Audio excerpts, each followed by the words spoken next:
Hello, everybody, and welcome to another session of dental shadowing. Today we have student Dr. Marrisa Lee, who is going to give us a session all about the NHSC Scholarship and how she is a recipient of it, as well as her dental journey. So, Marrisa, you can go ahead and take it away.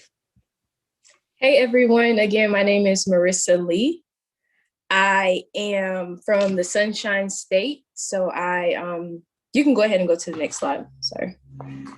I am from the Sunshine State, specifically from Gainesville, the founding city of Gatorade. I am the oldest of 5 siblings, and I will be the first doctor in my family. Aside from that, I attended undergrad at St. Thomas University in Miami, Florida, where I earned a bachelor's degree in biology. And then I matriculated to Florida A&M University and earned a master's in public health. So I earned my undergrad in 2017, and then I completed my master's program in 2019. I got accepted into dental school in 2020, and then I'll graduate from dental school 2021. I am a first-year dental student. I enjoy being a plant mom. I enjoy reading, watching and playing basketball, anything nature, and random adventures. I am very close to my family, so I enjoy our time together. Next. Okay, so like I've stated before, I got a master's. I received a master's from Florida A&M, so I am considered a non-traditional applicant. I tell people all the time, like, I didn't find dentistry. Dentistry found me, because believe it or not, I didn't know anything about dentistry until, well, not necessarily anything about dentistry, but just I didn't realize that it was a profession that I could pursue until I was in my master's program. And before that, I thought I wanted to pursue pharmacy. So I actually ended up at Florida A&M because I was actually deferred or denied from the pharmacy program. And they offered me a seat in their Master's of Public Health program, which is where, I found my love for dentistry. So in that master's program, I did an internship, and that internship kind of, just was the green light for me. Like, okay, this is what I want to do. This is the path I could see my life going. So I chose dentistry because I do have a desire to help drive change, provide representation, address health inequities, and to provide access to oral care for marginalized populations. And on top of that, the pay is pretty good. So that's why I chose dentistry. You can go to the next slide. Okay, so the general information about like my experiences. So as far as schools go, and I'll just go back to the application process to get into dental school. I chose to apply to around, I think it ended up being like 12 schools. Keep in mind that I did have a job while I was pursuing my master's. I actually had multiple jobs, a couple at a time. I had a job, so I was saving my money. They were pretty good jobs, saving my money, getting exposure, just planting myself in the field of dentistry in any way that I could. And so I did apply to 12 schools. I applied to all of my in-state schools in Florida. To be transparent, I was denied from all of those schools. So I applied to those schools. I applied to a few other schools, strategically across the country, that I could see myself at for 4 years, and just schools and programs that I thought could help not only me, but could help me and my family and the communities that I plan to serve. So I applied to those schools for those reasons. As far as extracurriculars, I did mention that I was in my master's program. I completed an internship. In that internship, I interned. Actually, it was several internships. So I did like 3 mini internships with the Florida Health Department, and I did internships with like the Minority and Health Equity Department. I did an internship with the HIV and AIDS department, and I also did an internship for maternity and child services. So those internships, although they were like a month and a half at a time, it was great exposure to like just different healthcare things that, most students or most applicants may not be too familiar with. And then my main internship, the biggest internship that I did over a course of like 3 to 4 months, where I had to complete over 400 service hours with the Florida Dental Association. So through that internship, I was actually a student intern for the nonprofit sector of the Florida Dental Association. So that, I believe that experience itself kind of helped set me apart, because I was the only pre-dental student on a committee of like 54 dentists and just, dental advocates across the state of Florida. And I helped launch one of the biggest free dental clinics in the state of Florida, where we served over 2,000 people within a 2-day span, and we provided like over $1 million in care for those people. So that was definitely a life-changing event for me. It opened my eyes, and it was great, just great. It's kind of hard to describe, because it was one of those moments where you just, your purpose kind of just becomes alive, and you're living in that moment, and you see the impact that you have on the communities that you plan to serve. So aside from that, I kept working. I was working that time. And also after my internship, I was offered a job with the Florida Dental Association in their insurance department. So that also gave me great exposure to, how dentists are insured throughout their careers, as far as general liability insurance, business owners insurance, workers' comp insurance, those type of things that weren't really, well, they're not kind of discussed in school. It's just one of those things where it's kind of like a niche where you have to either know someone or you just learn it on your own. So that was good exposure. As far as studying for the DAT, I used boot camp, and I supplemented it with DAT Destroyer. So yeah, those are really the things that I did prior to dental school. I was active in a lot of leadership in undergrad. I was a student athlete in undergrad. So, I was doing a lot of serving communities, mentorships, just a lot. My resume and CV was pretty loaded as far as like, leaderships and just things that, things of substance that I've done throughout my lifetime. So yeah, you can go to the next slide now.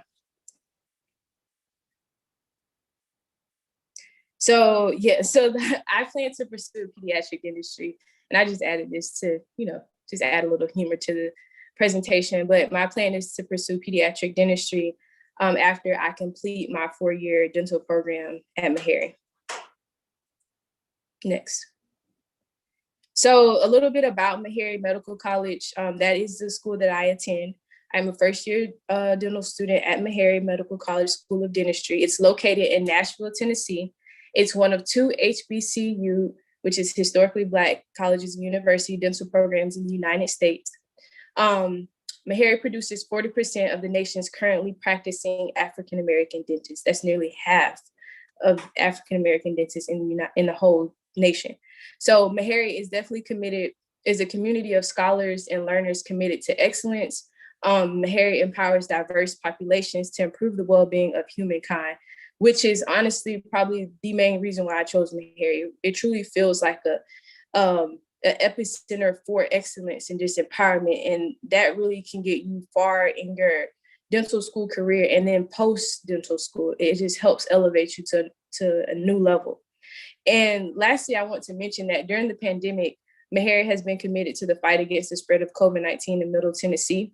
So to date, we have expanded access to COVID-19 testing by providing more than 300,000 free COVID-19 tests. And this is huge. We have over 3 different locations where we offer testing daily. And also now we're providing COVID vaccinations to the community. Next. Okay, so what does a typical day look like as a D1 at Meharry?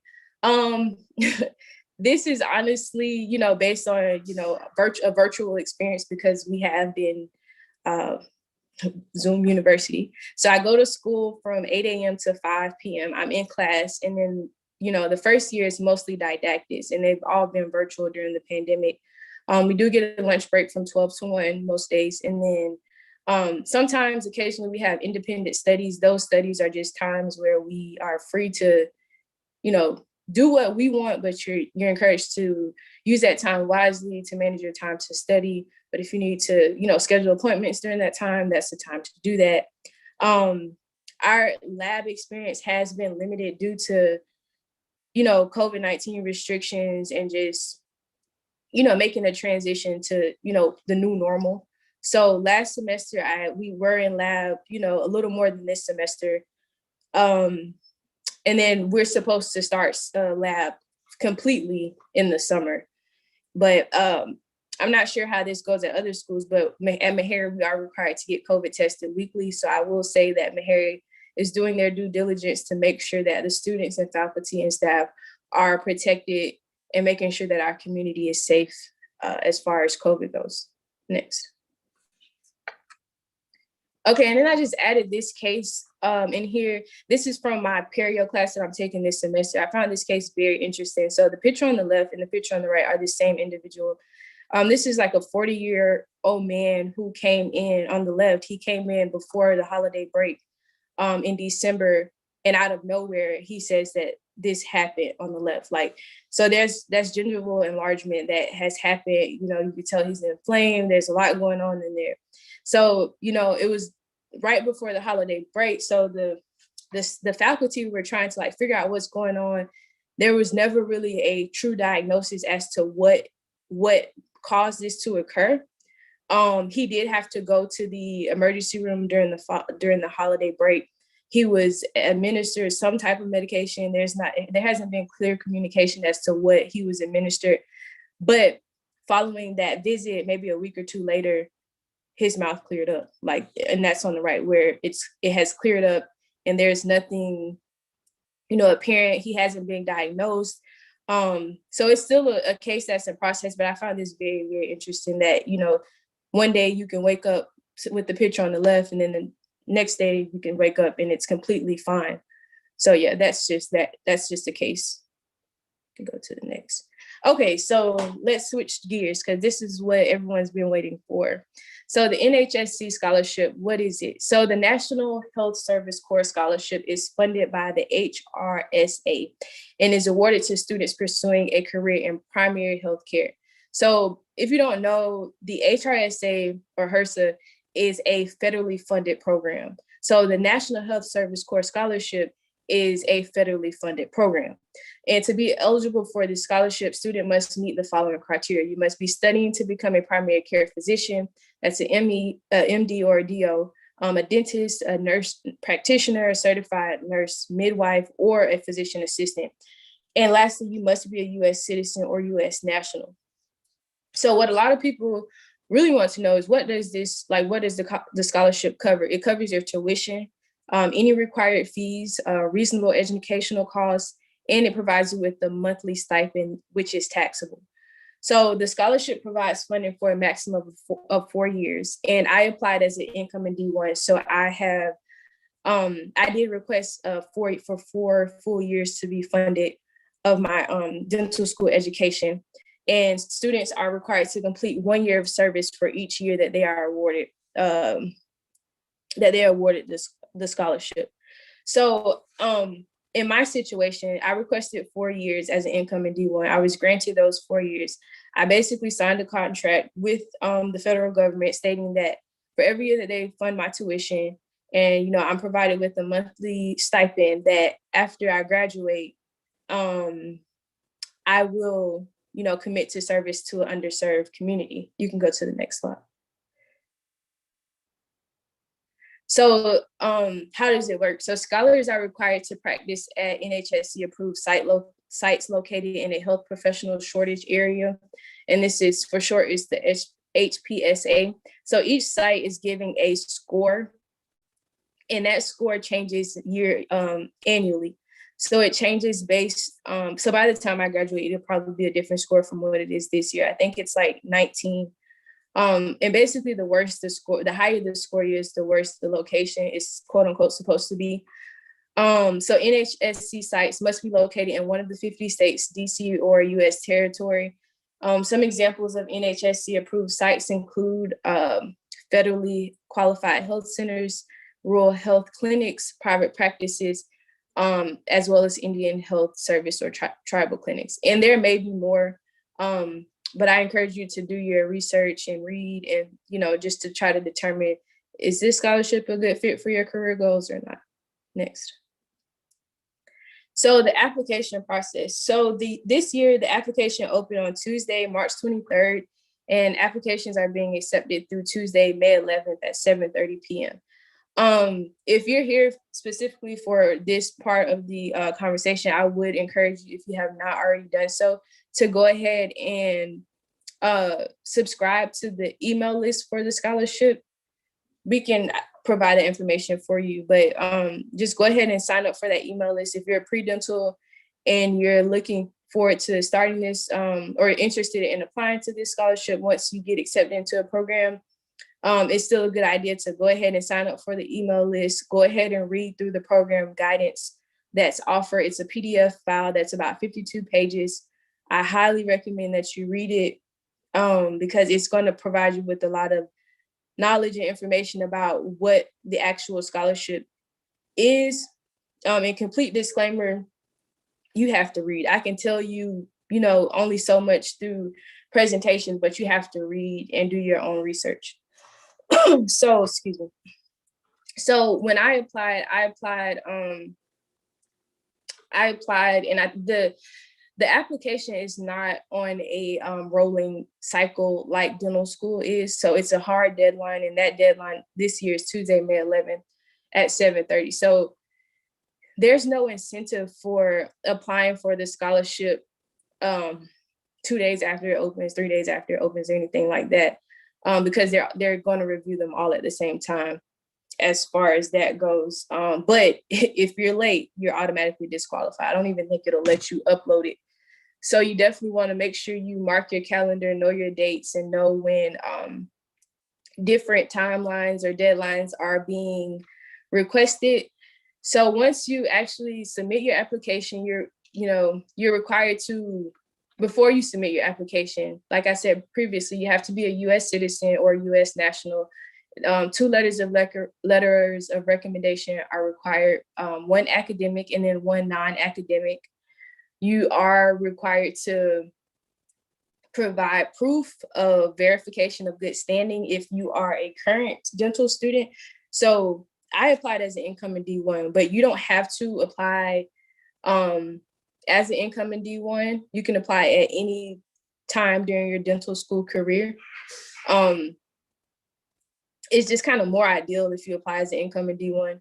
And once you get the scholarship, you don't have to reapply every year. So as incoming D1s, you just have to provide your acceptance letter, and that's it. You have to respond to 3 essay prompts, and those 3 essay prompts, even if you're not in the position to apply this year, like I said earlier, it's good to go ahead and read that PDF file, the program guidance, because those essays are actually going to be listed in that program guidance.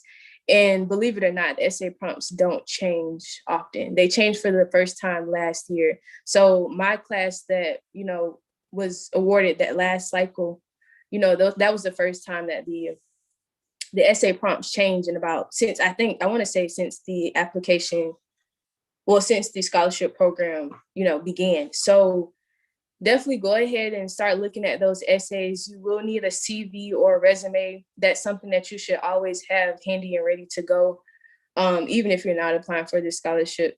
But definitely want to present a CV or a resume. You're going to need an unofficial transcript from your most recent program. So if you had last attended a post-bac or graduate program, you would submit the transcript from your respective program, and then that's all you have to submit for that. And then as far as your current school or the school you've been accepted to, you just have to provide your current tuition fees and schedule. And you can most likely get that from, your financial aid department, or it might even be online on your program's website. So once I applied and submitted my application, the NHSC does like credit checks. So that the credit check is considered the first round of the credit check is like considered the first round of the process. So if you get a credit check, it doesn't necessarily say that you're going to be a finalist, but it is kind of like a strong indicator, but there's no guarantee. So, and then after that, and that for us, that first round came about August 10th. And then the second round is going to come about like mid to late August. So about August 19th for us last year. And again, you know, this timeline may be different this year because last year we were in the midst of a pandemic. I'm not sure how things are going to be adjusted this year, but that the second round is going to be like a finalist notification. So basically what that means is that recipients are going to receive an email to check in the portal, the NHSC portal for an update. And then this is probably going to be one of the most important steps. All of the steps are important because simple things can get you disqualified. So once you receive like a finalist notification email, you are required to respond because it's time sensitive. So, and basically it's going to advise you to either if you want to accept the award or not. And they only give you like 3 days to accept the award. And that, believe it or not, they send you the email on like a Thursday or a Friday, and you're expected to get a signature, you know, have all these forms submitted while you're, you know, probably an incoming D1. You don't know anyone at the school as far as like in the financial aid department, but you have to find a way to get this form signed or you won't be considered for the award if you do not get it within a time sensitive manner. And then after that round, you are notified maybe about a month later that you've been awarded the scholarship. And once you receive the final notification, you know, maybe a month or two later from that date, you know, funds will start rolling in. They'll start covering the tuition costs that's already been paid for through loans. They'll go ahead and reimburse the loan distributors that money, and then they'll also go ahead and, you know, provide you with a monthly stipend all the way since your first enrollment date. Since when you started school, they'll like kind of back pay you. So that's something to consider. While you're in school, it's important to know that you do not have any obligations or service obligations or duties while you're in school. That service commitment starts after you graduate. So at least 6 months after you graduate, you have to commit to a job. And again, it's important to note that, you know, you're choosing your job, no one's assigning you a job. So you get to choose your job. It just has to be based on the HPSA score that I mentioned previously. There's no minimum DAT or GPA requirement. Essentially, you just can't be failing. And you have to be in good academic standing. So as far as GPA goes, it's minimally weighted. I'm not going to say it's not, you know, considered, but it's definitely not as strong as your commitment to service. So you definitely want to illustrate and portray your commitment to service when you're writing when you're writing your essay responses, and you want your letters of recommendations to also display the same congruency. You want them to be able to advocate for your character and your involvement in service to underserved communities. And as far as the application goes, there is like a priority list that the committee goes by, and the first priority is going to be, previous NHSC scholars, or and the second priority is going to be for, just your commitment to service. So commitment to service is definitely the core of the scholarship. So if you don't have a strong desire to serve underserved communities or just be involved with people from disadvantaged backgrounds, this may not be the best fit for you. But you never know, your mind might change. You do a little research, you get more involved with vulnerable populations. who have limited access to care, who experience healthcare disparities and barriers, your heart and your mind might change. But it's definitely important to make sure that your heart and your mind are in the same place when you're applying for this scholarship, because you're committing to serve people who need you the most.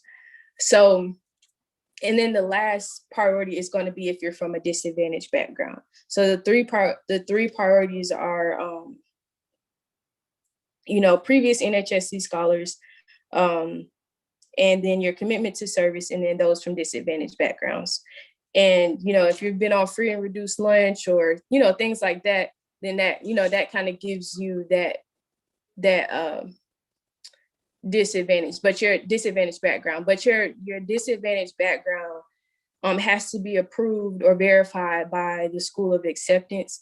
And if you're kind of questioning whether you qualify for that, just download the form, submit it to your registrar's office, and they'll determine it based on your financial aid that you receive in undergrad, if you're coming from undergrad or, your previous program.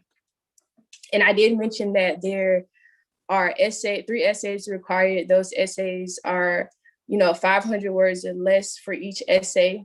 As far as, what makes a good essay, I would recommend, creating a dialogue that not only answers the questions, but paints your experiences with poise and grace.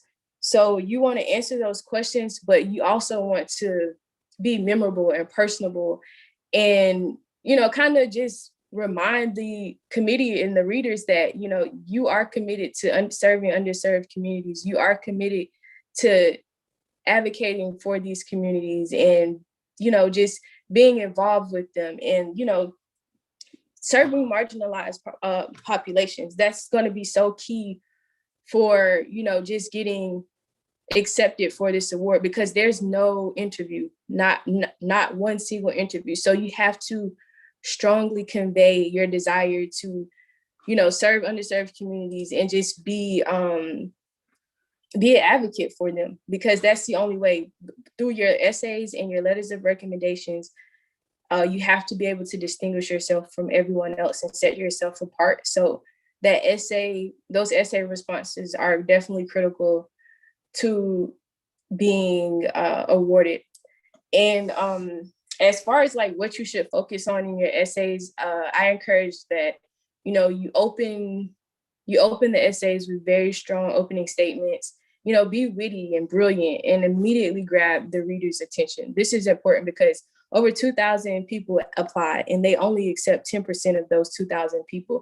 And you're not only competing with students from dental programs, you're competing with medical students, nurse practitioners, midwives, physician assistants, and they only accept 10%. So that's about 250 people nationwide that they accept.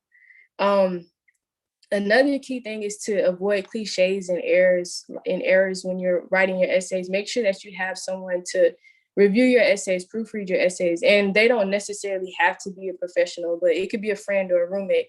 Extra pair of eyes always helps. If you can find someone who majors in English or literature or something like that, that's great. But I encourage you to invest in the quality of your writing. And again, this means, finding people to review or edit your essays. This means reading other sources and materials to generate ideas to enhance your writing. And by sources, I mean reading blogs like dental journals and magazines, anything that you can kind of get your hands on to get exposure to just the dialogue and the type of flow that you should be curating your essays upon is going to be good. So in these essays, you also want to focus again on answering the questions with relevant experiences. It's key to implement experiences, whether it's your community service, internships, or research. You want to go ahead and talk about those things, because again, you have to separate yourself because there's no interview. So the best way to do this is through your writing.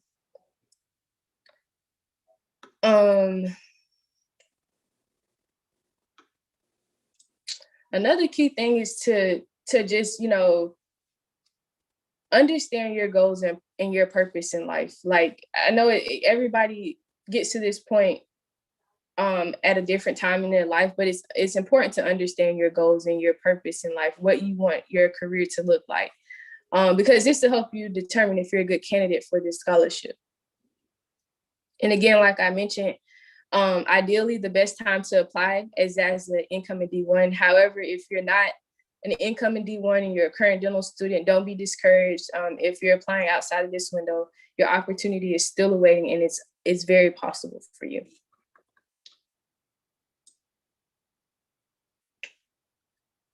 Okay, you can go to the next slide now. Okay, so the benefits.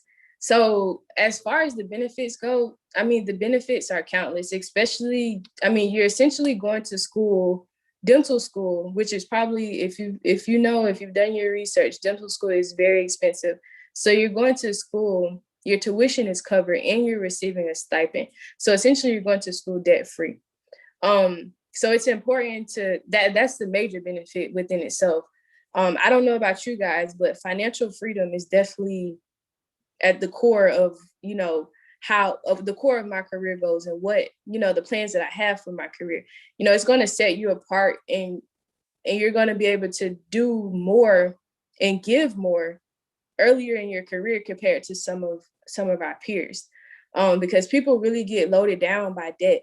I actually came into dental school with debt from undergrad in my graduate program. So just imagine if I was going to dental school, adding that type of debt, adding the dental school debt on top of the debt I already had, that's just something that is kind of like, it's truly a blessing to be able to go to school, dental school for free, professional school for free.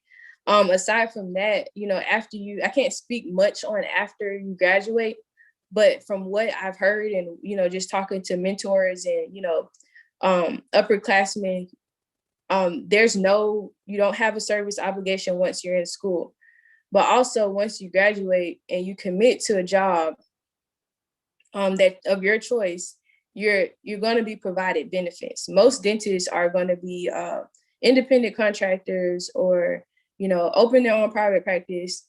And most of those places don't offer health insurance. I know a lot of people may not be thinking about this because you're probably still on your parents' insurance, but those are things to consider: health insurance, PTO, paid time off, sick leave. Those are things that are going to come in handy, especially early in your career when you're trying to work and you're just working, really. If you have the scholarship, you're just working. You don't have to worry about paying student loans. If you do have student loans, more than likely you can pay from the past, you can pay those off in the first couple of years, considering the salary that you'll be making. So yeah, the biggest thing is from this slide, as far as benefits goes, is the financial freedom that you're going to be allotted.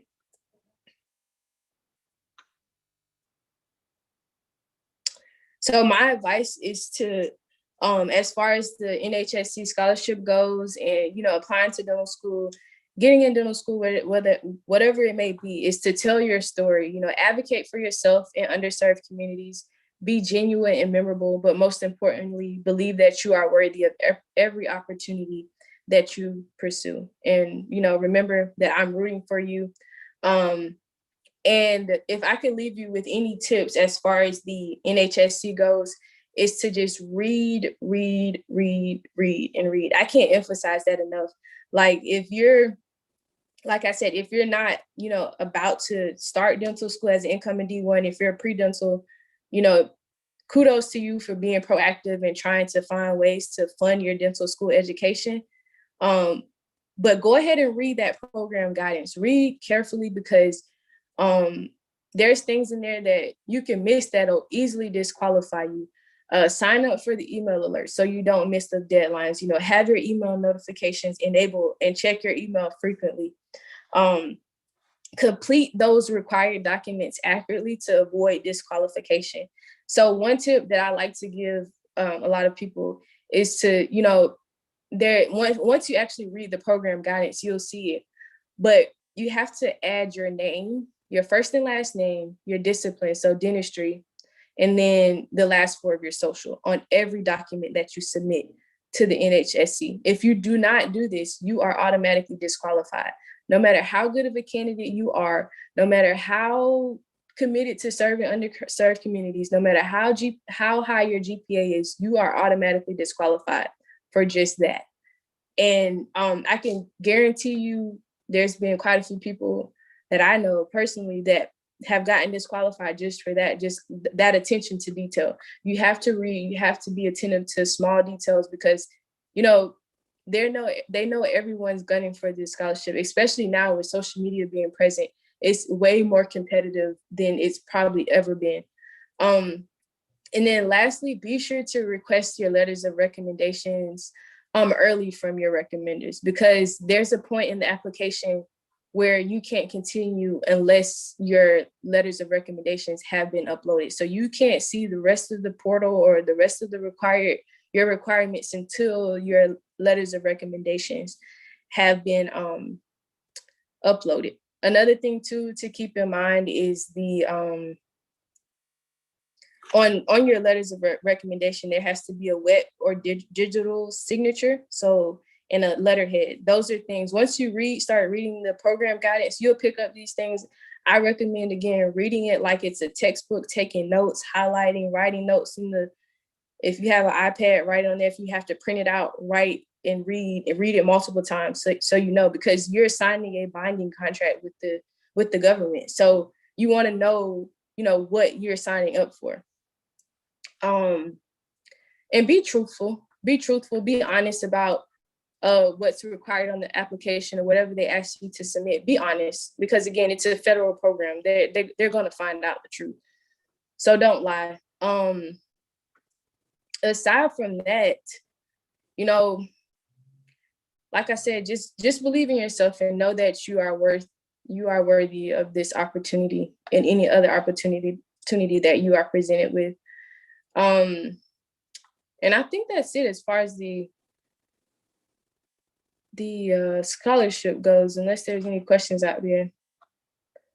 And this is my contact info. You can follow me on Instagram at dr.marrisa.lee, or you can shoot me an email at lee.marrisa3@gmail.com. And that's Marrisa with 2 R's and 1 S.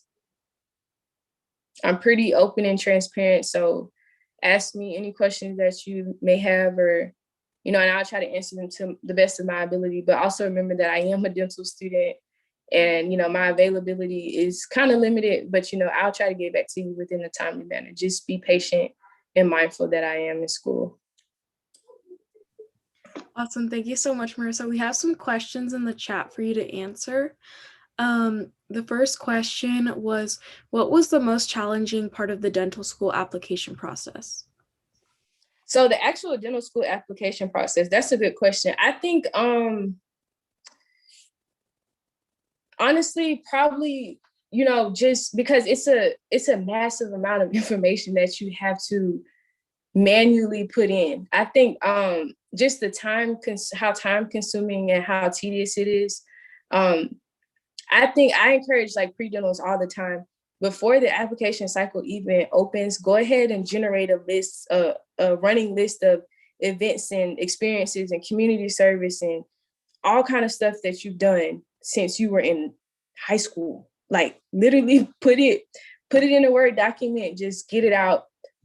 Write short bullet points about, those experiences, because you're going to have to not only list those experiences with the time, the date, the supervisors, all of this, the phone numbers, emails, but you're going to have to write a brief summary about those things as well. So that's definitely one of the most challenging parts, and just constantly managing your time and making sure that you're getting those required documents from your recommenders as far as the dental school application process goes. I wish I would have worried less and kind of prayed more, because I worried a lot, but worrying doesn't get you anywhere. You just have to do it and believe that it can be done. And yeah, I'll leave you with that.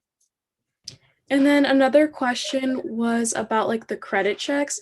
Is bad credit kind of like a disqualifier? I won't necessarily say bad credit is a disqualifier. The main thing that they're going to be looking for is if you owe federal agencies. So if you default on student loans, then that could probably disqualify you. I'm not 100% sure, But I think it's listed, like if you're defaulted on student loans or, and if you defaulted on any other federal loans or programs, that's not going to be a good look. But as far as like a bad credit score, I don't think it necessary. It just depends on why your credit score is bad. As far as like, the main thing is going to be you can't owe the federal government any money. That's something to keep in mind. And then, but if once you read the program guidance, they'll kind of clarify it for you. So you will have to read that to, determine if you're going to qualify or not. And then another question was, can you reapply for the scholarship again? Oh, absolutely. So if you applied as income in D1 and you didn't get the scholarship, you can definitely apply as a D2. You just have to be in good academic standing, and this has to be verified by your program that you're in good academic standing. And if you don't get it as a D2, you can apply as a D3, and same as D4. But you have to keep in mind that the minimum amount of years that you have to provide service is for 2 years. So if you apply as a D4, even though they're only paying for 1 year of funding, you're going to be required to commit to 2 years of service. So you kind of have to be strategic about that once you start, becoming an upperclassman. But you definitely can apply. You can keep applying until you get your chance, And then a question in the chat said, I don't have in-person shadowing experience due to the pandemic. Is that a deal breaker? I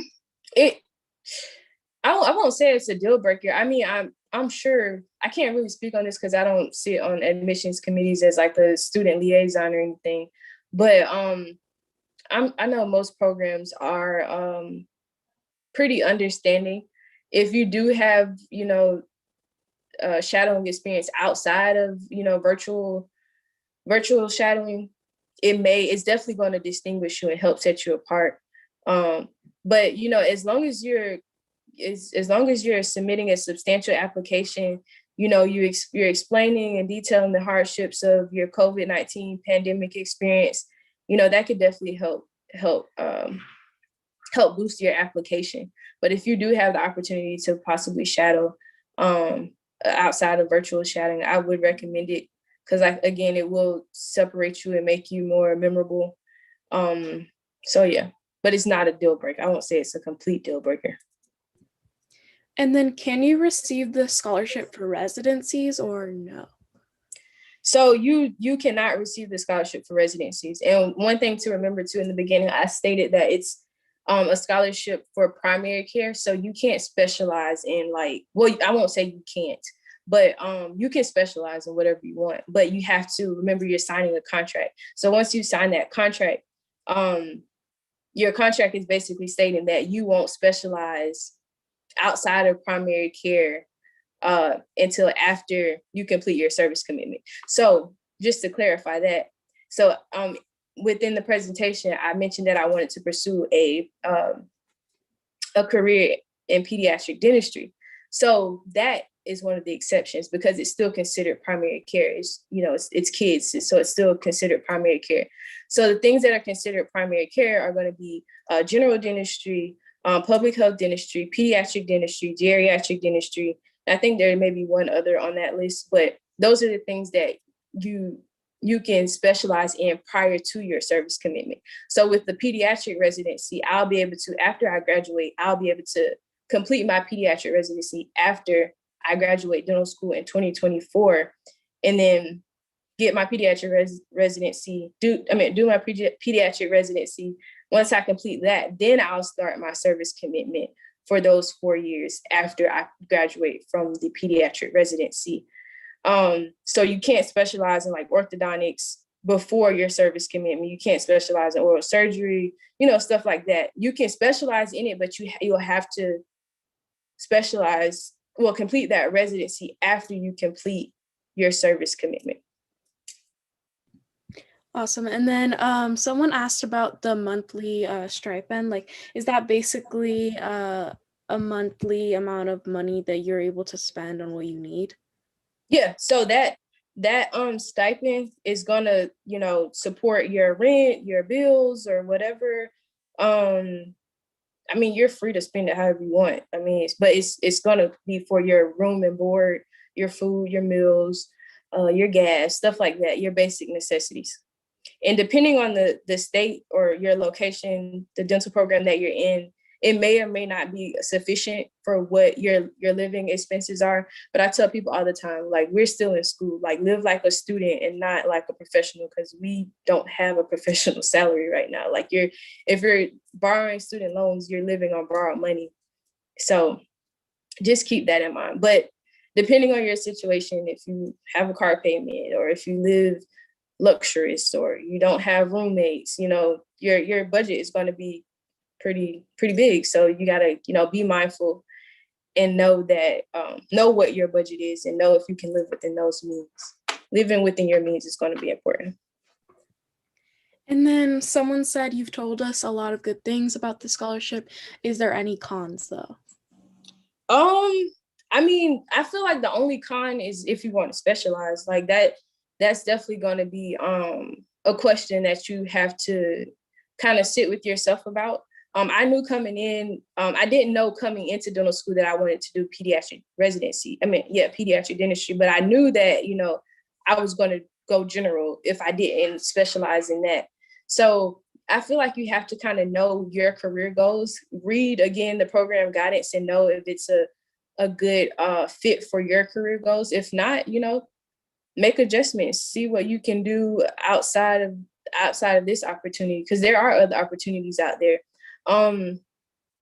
There's really no cons to it. Again, you're signing a contract. So once you sign a contract, before you sign a contract, you want to read it, because you're almost signing your life over. So you have to kind of be mindful of what you're signing.